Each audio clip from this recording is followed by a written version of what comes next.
An unintended consequence to SB 79, the bill designed to create more housing, could actually leave thousands of mobile home residents in Sunnyvale without a place to stay. So here's a look at 7 of the mobile home parks that could be affected. Sunnyvale is home to 3 of the 10 largest mobile home parks in the state, including Casa de Amigos, the largest park statewide, with 923 spaces. And now lawmakers are scrambling to fix the oversight. Our John Ramos spoke with one neighbor who's fighting to make sure she and her neighbors won't have to suddenly relocate.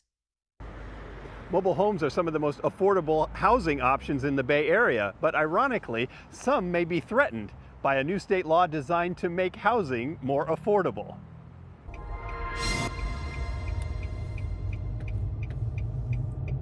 For reasons no one seems to know, Sunnyvale has a lot of mobile home parks, including Casa de Amigos, said to be the largest in the entire state.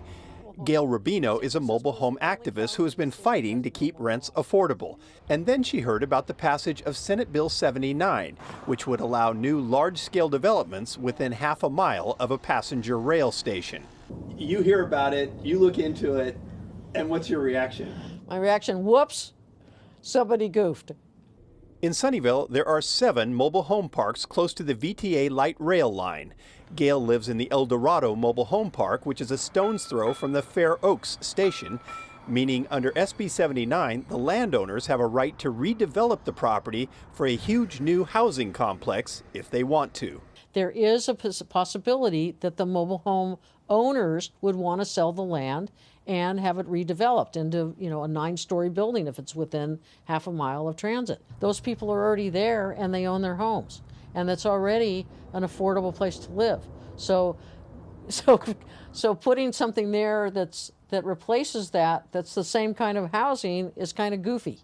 And regardless of the low cost of the mobile homes, Gail says the state only considers properties affordable if they receive some kind of public subsidy, regardless of how expensive it may have been to build them.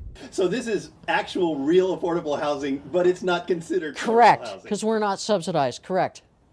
It may sound funny, but with the power being granted to developers these days, the mobile home dwellers are scared by just the possibility of being displaced. In Sunnyvale, it's potentially 2,100 homes. So that's probably, 4,000 to 5,000 people. Where are they going to live? It's really disastrous for that group of people.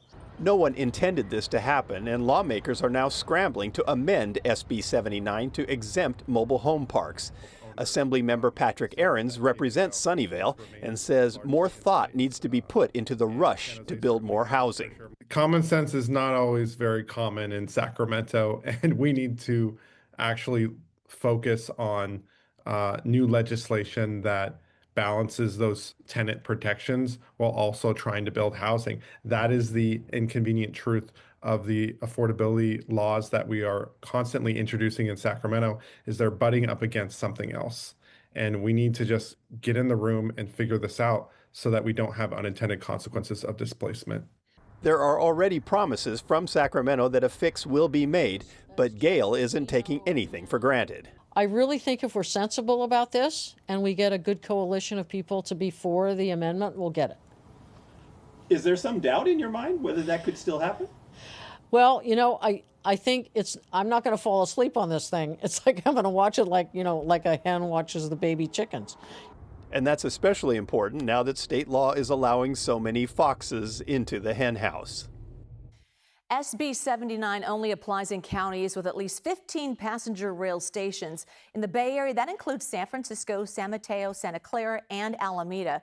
Contra Costa is exempt because it only has 14 BART stations.